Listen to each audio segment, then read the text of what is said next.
So it's been about 30 days that I've been using the OnePlus 7 Pro. And there's a reason why I wait before I drop my review, because sometimes you just need to wait, and also you get a new color. So let's jump in.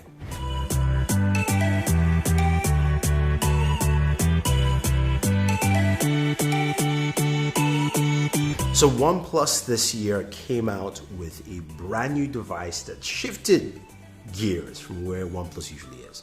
And of course, that's the OnePlus 7 Pro. Now, this video is all about how I've used it for more than 30 days and what I've experienced with this. Now, I said earlier when I started that there's some reasons you do it is because OnePlus has updated their camera, and that's a big part of why a lot of people had some initial feelings with the OnePlus 7 Pro itself. Now, let's talk about the device for a second.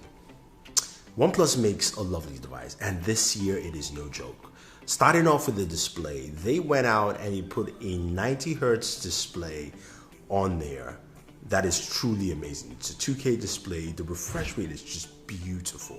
Scrolling up and down, even while you're gaming. And for me, that was the biggest thing. Now, if you haven't seen my full gaming videos, I did two. I did one general gaming video, and I did one on Call of Duty mobile beta, which the video is off, but I can't wait to actually play that game. And it ran really well on this machine because that display just looks lovely. So your refresh rate while playing shooters is so good.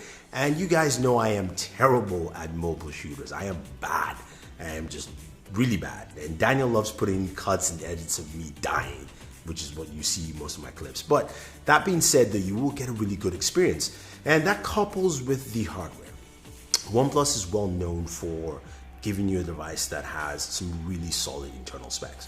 It maxes to whatever you expect in the market, with the top tiers like Samsung and your iPhones or whatever. Like in the whole space, it's usually just matches pretty well. So the device I have comes with, of course, the Snapdragon 855. It's liquid cooled because that's the version that has 12 gigabytes of RAM.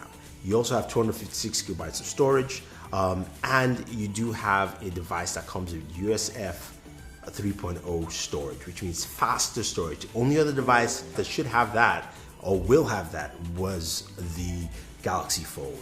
And what do you get with it? Now, the experience there is just truly phenomenal. It's smooth, fast, efficient, all the way through. Your gaming, your regular experience. And my day-to-day using this device has just been really, really nice. Can't complain about it. Again, I've been using the Nebula Blue for a while, switched over, of course, to this lovely almond color, and you get that general experience, and all for a price that's only, for that, what I just talked about, which sounds really awesome, for only $750. Like, think about it. That's the kind of offer that I really like. Now, a lot of people would pick certain things and say, a lot of people talked about the camera early, and that's not the only thing that makes a device. I like the wholeness of a device, and there are certain things, yes, that I don't like, when it comes to the lack of a headphone jack. But that new OnePlus Bullet Wireless headphones, they're really good. They're really good, but you're going to spend more money to use them.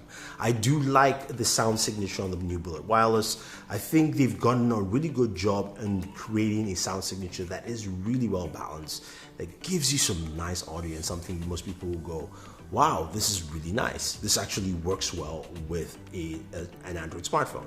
Plus the easy connectivity and some of the cool features where it's got the magnetic locks to bring each earbud together. You pull them away, it actually turns the earbuds on. That's really cool. That's a nice, cool feature. But those are the things that add to the OnePlus 7 Pro. You're going, okay, what have you experienced day to day? First, I'll say battery life. Really good. Really, really good. 4,000 milliamp battery. And again, OnePlus has really stayed steady with that. I think having a closer to stock version of Android, really smooth operating system with Oxygen OS, you get something that feels just really good. I've had no issues with the device. I know some people have had issues, they've stated it, but I've had none on the two devices I have. So I'll just put it that way for you. Now, charging, of course, is great. Warp charge is, it's fast, it's efficient, and people like me who like wireless charging, you tend not to miss it that much. The only difference is, of course, is I would like to have wireless charging on a pro version of a OnePlus, just because of that easy convenience. But warp charging is really, really good. Now, usability. The OnePlus 7 Pro is bulky. It's 6.67 inches. It's a big device. It doesn't feel as fine-tuned. That's one of the things that I wasn't too keen on in terms of its sizing, right? For me, it's easy to hold. I can still hold it, but it feels uncomfortable in certain elements or roundings, if you will. For something that big, it's not as trimmed as I would like, and that's something that they can refine, especially once we move to a OnePlus 7T Pro. I think that's something that they can refine there and give me something just a little bit much better on the fit and feel. Now, you've got 3 cameras at the back. You know, the flexibility of cameras and smartphones is great. Some people say you just won't need 1 camera. No, I know Pixel does really good photos with 1 camera, but the breadth of taking images, having a wide angle lens to capture, I'm glad they added it in there. I'm glad they do have a telephoto lens, which is nice, helps of course with different types of photography. And I'm glad they also have that brand new Sony 48 megapixel sensor. Now initially with that sensor, not all the images were up to snuff. To me they were fine, but they were not up to snuff for what people were expecting. That's how I'll put it. I think the updates have really shown that, and I won't delve too much into it, but tell you that it has improved, and as you can see here, it looks really good. Nightscape is also really improved. I do like what they've done with Nightscape, but I'll leave most of those commentaries from my buddy Marian Sell when we do our professional photographer video. It's taking a little while with that video, but he wanted to capture some images that I think he would definitely like in bringing up with the OnePlus 7 Pro. So stay tuned for that. But the camera's improved. That new camera update 9.5.7 really goes a long way. We got that early. We got to test it out a little bit more and use it. And the improvements really show with the OnePlus 7 Pro. You're going to be seeing people tweeting out that kind of stuff, going like, oh yeah, my camera's better, or it's this. There's a reason you wait, because look, the smartphone market we live in now is your product is never going to be ready day one. Doesn't matter what manufacturer, whether it's Samsung, Apple, LG, Huawei, or even OnePlus. There are going to be updates to the software that will fine-tune things. And this is why we do longer reviews for you guys, so that you go, okay, you've used it for 30 days, you've got a longer period of time.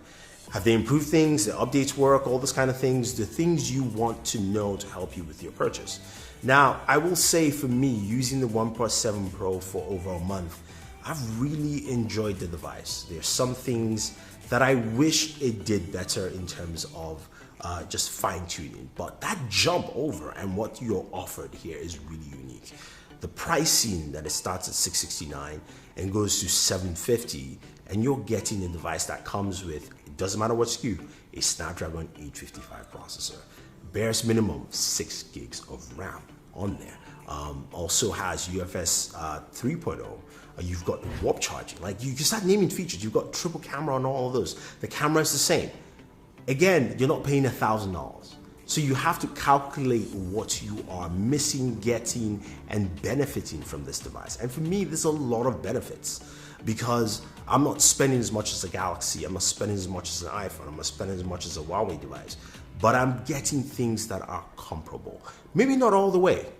And it's not a comparison video. Maybe not all the way. There's certain things that differ here and there, but you have to pick and choose. And it's not a matter of pairing like, okay, yes, we can do straight comparison, but this is not about just looking at that. It's about looking at what you as the consumer want with this device.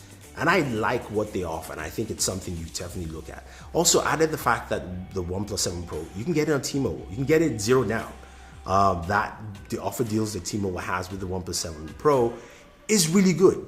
And I'm glad to see this device on the US market, because we need that here, and I think it makes a lot of sense. I know fanboys want to go and focus on certain things and say, well, the Pixel 3a has this. Well, the Pixel 3 also has a terrible processor in terms of what you as a fanboy likes.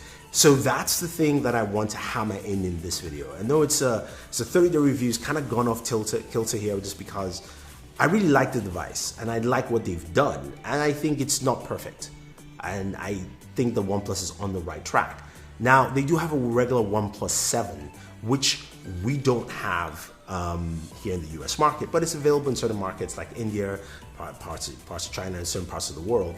And again, that also comes with a Snapdragon 855 processor. It doesn't have the bezel-less display, which is, again, unique. OnePlus gave us a display. I even forgot to talk about it in this whole video. The fact that the display is basically all bezel, no notches, no hole punches, no double hole punches. Look, Apple, Samsung, Huawei, none of them gave this to us. OnePlus did. This is something the industry has been pushing for. They went there first. And granted, it's the Samsung display, but they were the ones who went there first. At least I apologize, not first, because Oppo did it, of course. But at least first at this price point. Let me actually clarify that. So you can see where it actually stands and why this is a really interesting device. There's a lot of things to like about it. There's a lot of things also to talk about to see if we can improve. But I'm really liking how OnePlus has matured. And if they can keep this going forward, I think this is something that really sets things apart, because I can get a premium device for $669. I can get a spec'd out premium device for $750. Gotta love it. Anyway, guys, if you have any questions or any comments about the OnePlus 7 Pro, any of the features, you want to check out any more of our videos, check out our gaming video on the OnePlus 7 Pro, some of the comparisons as well. Also, stay tuned for our professional camera video from my buddy Marian Sells. Leave your thoughts down below. Don't forget to smash that subscribe button and hit the notification icon to get notified with our latest videos. And also, if you're watching this and you're looking at this t-shirt, you're saying, I love the t-shirt. I got this when I was out in E3 at a shop, which I will put the link for. It's a local small shop there. They had this One Punch Man t-shirt. I had to get it. It's pretty cool. Also, if you're looking for the wallpapers, use our links down below. We have all our comic book anime wallpapers there for you. This is Thunder E saying thank you and always enjoy your entertainment.